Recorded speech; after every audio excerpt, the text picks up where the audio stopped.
আমি মূলত এটাকে দেখি হচ্ছে একটা বাচ্চার মধ্যে স্বপ্ন তৈরির উপকরণ, বিজ্ঞানের উপকরণ না, স্বপ্ন তৈরির উপকরণ। কেন? কারণ হচ্ছে যে আমরা যখন প্রথাগতভাবে বই থেকে জাস্ট ওই ফিজিক্সের কিছু থিওরি পড়ি, পরীক্ষার হলে লিখি, তখন মজা তো দূরের কথা, এটা আমাদের কাছে একটা কমপ্লিট বিরক্তিকর জিনিস। বাট এইটাই যখন হচ্ছে ও হাতে কলমে দেখছে, তখন যে আনন্দটা, প্রথমত হচ্ছে যে সেই আনন্দের কারণে তার মধ্যে হয়তো একটা স্বপ্ন তৈরি হতে পারে যে আমি একদিন একজন বিজ্ঞানী হব, আমি একটা জিনিস বানাবো। আমরা মনে করি একটা বিজ্ঞানের উপকরণ বানানোর চেয়ে অনেক বেশি দামি হচ্ছে একটা স্বপ্ন তার মধ্যে তৈরি করে দেওয়া। সো এইটা আমাদের একটা বড় টার্গেট, যে বাচ্চাদের মধ্যে ওই রকম স্বপ্ন তৈরি হোক, যে সে এরকম অসাধারণ সব জিনিস বানাবে, যেগুলোর মাধ্যমে সে পৃথিবীর অনেক রকম সমস্যা সমাধান করবে। নাম্বার 2 আমি বলবো হচ্ছে যে থিঙ্কিংয়ের ডেপথে যাওয়া। কারণ হচ্ছে একটা জিনিস নিয়ে আমি যত গভীরভাবে চিন্তা করব, গভীরভাবে ভাববো, তত হচ্ছে আমার ব্রেইন অ্যাক্টিভেটেড হবে।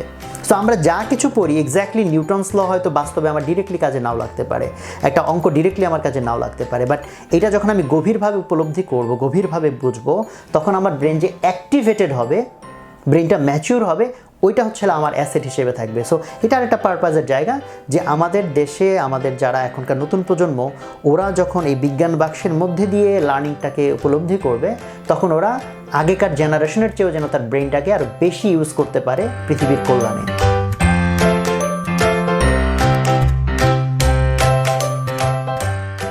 বাচ্চারা বইয়ে বিজ্ঞান সম্পর্কে নানান জিনিস পড়ে থাকে, বাট সেগুলো নিজে হাতে পরীক্ষা করে দেখতে পারে না।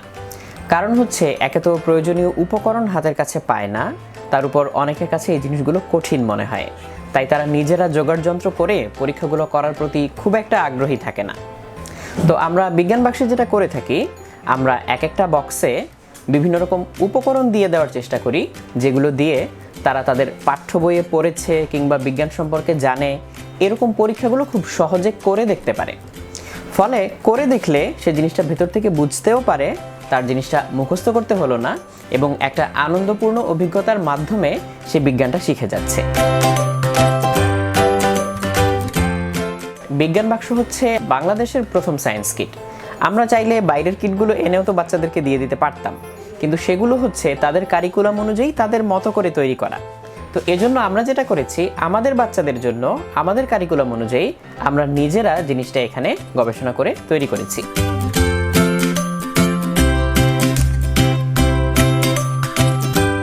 আমরা যদি বলি ভালো শিক্ষার্থী, ভালো ইঞ্জিনিয়ার, ভালো ডাক্তার, এগুলো সব কিছু ভালো কথা, বাট তার চেয়ে অনেক বেশি ইম্পর্টেন্ট কথা ভালো মানুষ। সো আমি একটা ভালো ইঞ্জিনিয়ার হলাম, কিন্তু আমি যদি ঘুষখোর হই, তাহলে আমি বলবো যে এটা একটা কমপ্লিট লস জাতির জন্য। সো আমরা এই জন্য মনে করি ভালো ডাক্তার, ইঞ্জিনিয়ার, বিজ্ঞানীর চেয়ে অনেক বেশি ইম্পর্টেন্ট হচ্ছে ভালো মানুষ হওয়া। ফলে আমরা এই বিজ্ঞান বাক্সে সম্ভবত পৃথিবীতে আমরা এটা প্রথম করেছি যে আমরা একটা গল্প বই জুড়ে দিয়েছি। কারণ বাইরের দেশেও যে বিজ্ঞান বাক্সগুলো আছে, ওখানে কিন্তু মোটামুটিভাবে সবগুলোরই একই ফর্মেট, যে কিছু উপাদান দেওয়া থাকে এবং কোনটা দিয়ে কি করলে কি বানানো যাবে। তো ওটা আমাদেরও আছে ম্যানুয়ালের মধ্যে, যে কোনটা দিয়ে কি করা যাবে। বাট এইটা কেন হয়, যে এটা দিয়ে এটা জোড়া দিলে এটা হয়, এটা কেন হয়, কেন বোঝার জন্য অ্যাকচুয়ালি থিওরি বুঝতে হয়। আর থিওরি কিন্তু একটা বোরিং জিনিস। সো আমরা কি করেছি, বিজ্ঞান বাক্সের ভিতরে থিওরিটাকে আমরা একটা গল্পের মধ্যে নিয়ে আসছি। আমাদের ওখানে একটা ক্যারেক্টার আছে রোবেকুপ নাম।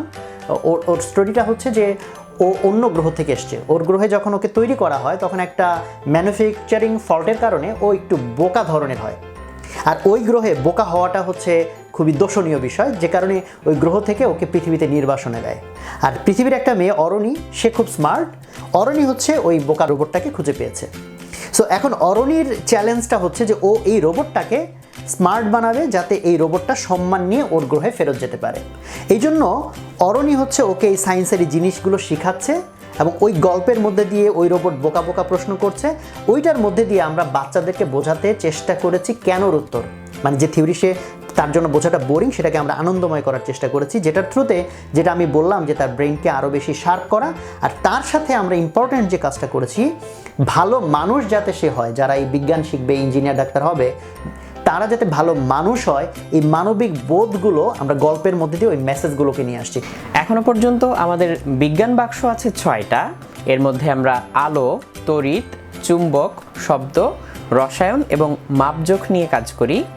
আর এরপরে আমরা আরও ছোট ছোট কিছু কিট বের করছি, যেখানে বা সায়েন্টিফিক এক্সপেরিমেন্টের প্রতি হচ্ছে ফোকাসটা ওখান থেকে একটু সরিয়ে আমরা হচ্ছে অ্যাক্টিভিটি বেসড লার্নিংয়ের ভিতর দিয়ে যাচ্ছি। এটা হচ্ছে একটু ছোট বাচ্চাদের জন্য। যেমন বড় বিজ্ঞান বাক্স যেগুলো, সেগুলো হচ্ছে সবই দেখা যায় 7 থেকে 16 বছর বয়সী বাচ্চাদের জন্য।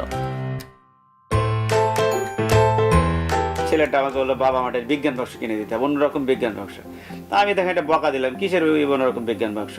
আচ্ছা ঠিক আছে। তারপরে খুব ওকে না দেওয়ার ভান করে গেলাম দামটা দেখতে।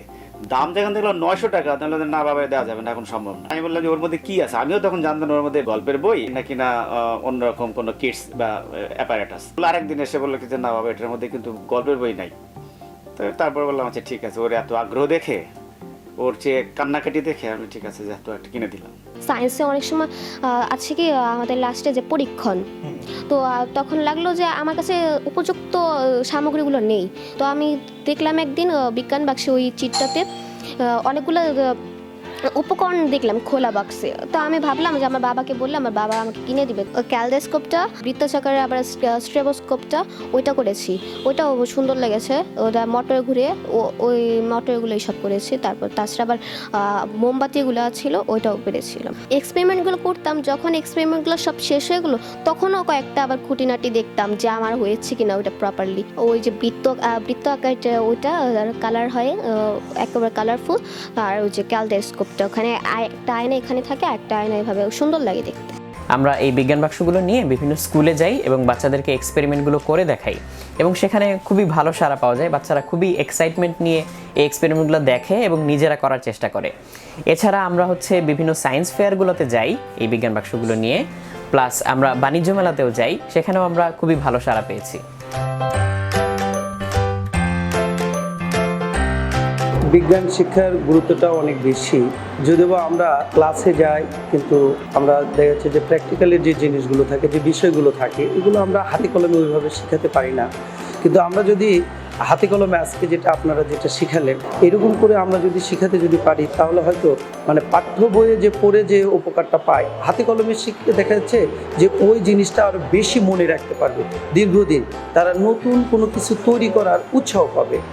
একটা বিষয়। আর আরেকটা বিষয় হচ্ছে পারে যে যেহেতু এখন সবগুলো আমাদের ক্রিয়েটিভ কোশ্চেন, হ্যাঁ, এই হাতে কলমের জিনিসগুলো যদি আমরা প্র্যাকটিক্যালের মাধ্যমে যদি শিখাতে যদি পারি, তাহলে দেখা যাচ্ছে যে তাদের যে সৃজনশীলতা নিয়ে যে ভয় ভীতি যে বিষয়গুলো কাজ করে, এই কাজগুলো থেকে তারা দেখা যাচ্ছে যে কোনো একটা সৃজনশীল প্রশ্ন সহজে তারা বুঝতে পারবে এবং ওই বিষয়টা তারা অনুধাবন করে লিখতে পারবে। বিজ্ঞান বিষয় একটা যে রসের বিষয়, এই বিষয়গুলো দেখা যাচ্ছে যে রসালোভাবে অনেক টিচারও উপস্থাপন করতে পারে না, আবার কিন্তু উৎসাহ পায় না। যদি আমরা এই প্র্যাকটিক্যালের মাধ্যমে আজকে আপনারা যেভাবে শিখালেন, এভাবে যদি আমরা যদি শিখাতে পারি, তাহলে মেয়েদের মধ্যে দেখা যাচ্ছে যে বিজ্ঞান বিষয়টা নিয়ে আরও বেশি আগ্রহ বাড়বে, বিজ্ঞানের গুরুত্বটা তারা বুঝতে পারবে। আমাদের এই বিজ্ঞান বাক্স ইউজ করে একটা প্রাণেরও উদ্বোধন হয়েছে। একটা বাচ্চা হচ্ছে অনেক ক্রিয়েটিভলি চিন্তা করা শিখেছে। একটা বাচ্চা হচ্ছে নিজের মধ্যে নতুন করে স্বপ্ন ধারণ করেছে যে ও অন্যরকম বাংলাদেশ বানাবে। তখন আমরা মনে করব আমাদের এই পরিশ্রমটা সার্থক হয়েছে।